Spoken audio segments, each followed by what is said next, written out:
اعوذ باللہ من الشیطان الرجیم بسم اللہ الرحمن الرحیم۔ ناظرین کرام، یہ ایک ناقابل تردید حقیقت ہے کہ ملکوں کے درمیان قائم ہونے والے تعلقات کی بنیاد دراصل باہمی مفادات ہوتے ہیں، نہ کہ کوئی رشتہ خاص ہوتا ہے۔ لیکن اس حقیقت سے بھی انکار ممکن نہیں کہ بعض مقامات پر مفادات سے بھی زیادہ نظریات باوزن ہو جاتے ہیں، اور جب کبھی ان کا ٹکراؤ ہو جائے تو پھر قومیں مفادات کی قربانی دے کر اپنے نظریات کو زندہ رکھنے کی کوشش کرتی ہیں۔ آج شاید عالم اسلام اور اسرائیل کے درمیان ہونے والا نظریاتی تصادم ایک ایسے موڑ پر پہنچ چکا ہے کہ مسلمانوں کی اکثریت اسرائیل کے ساتھ مشترکہ مفادات ہونے کے باوجود یہ فیصلہ کرنے پر مجبور ہے کہ وہ سیاست یا نظریات میں سے ایک کا انتخاب کر لیں۔ اس سلسلے میں ترکی ایک بہترین مثال کے طور پر پیش کیا جا سکتا ہے،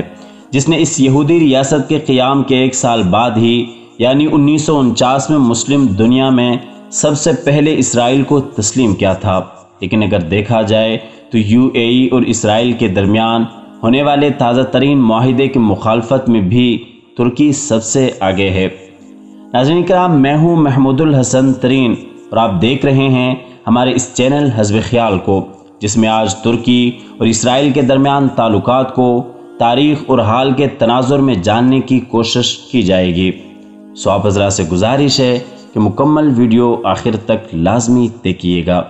معزز خواتین و حضرات، اگر سلطنت عثمانیہ کے بڑھاپے میں ہی یہودیوں نے ترک مسلمانوں کے ساتھ اپنے تعلقات نہ صرف بہتر بنا لیے تھے، بلکہ انہیں اسپین سے نکالے جانے کے بعد یہاں برابر کے شہری کے حقوق بھی حاصل تھے، اور پھر جب دنیا کی استعماری قوتوں کی مدد سے 1948 میں اسرائیل کا قیام عمل میں آیا تو ترکی، جو اس وقت ایک سیکولر ریاست کی جانب محو سفر تھا، نے نہ صرف ایک سال بعد اس ملک کو باقاعدہ تسلیم کر لیا، بلکہ اسرائیلی سربراہ ڈیوڈ اور ترکی کے حکمران عدنان نے استنبول میں باہم عہد وفاداری بھی باندھا،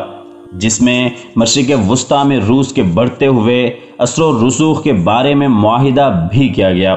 جبکہ یہ 1986 کا سال تھا جب ترکی نے اسرائیل میں اپنے پہلے سفیر کا تقرر بھی کر دیا، اور پھر ان دونوں ممالک کے درمیان قربتیں اس تیزی کے ساتھ بڑھیں کہ محض 10 سال بعد ہی ترکی اور اسرائیل کے درمیان ایک عسکری معاہدہ بھی طے پا گیا، اور مسلح افواج نے مشترکہ مشقوں کا آغاز بھی کر دیا،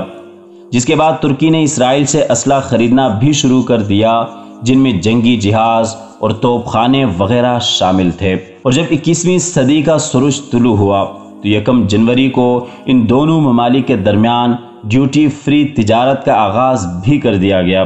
جبکہ یہ ایک تسلیم شدہ سچائی ہے کہ ترکی کے رہائشی 25,000 یہودیوں کا ترکی کی بینکنگ، سیاحت اور سفارت میں ایک کلیدی کردار رہا ہے۔ ناظرین کرام، یہ نومبر 2002 کا سال تھا جب ترکی میں رجب طیب اردوغان کی جسٹس پارٹی نے کامیابی حاصل کی تو انہوں نے سب سے پہلے امریکہ کا غیر سرکاری دورہ کیا اور اسرائیلی نائب وزیر اعظم سمیت دیگر یہودی دوستوں سے بھی ملاقاتیں کی۔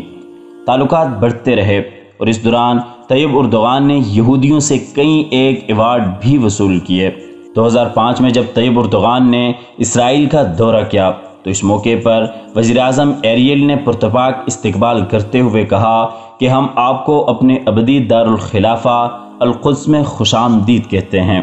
لیکن ابھی اس وقت تک اردوغان کے ضمیر خفتہ نے کوئی کروٹ نہ لی تھی، سو وہ خاموشی سے یہ گالی بھی برداشت کر گئے۔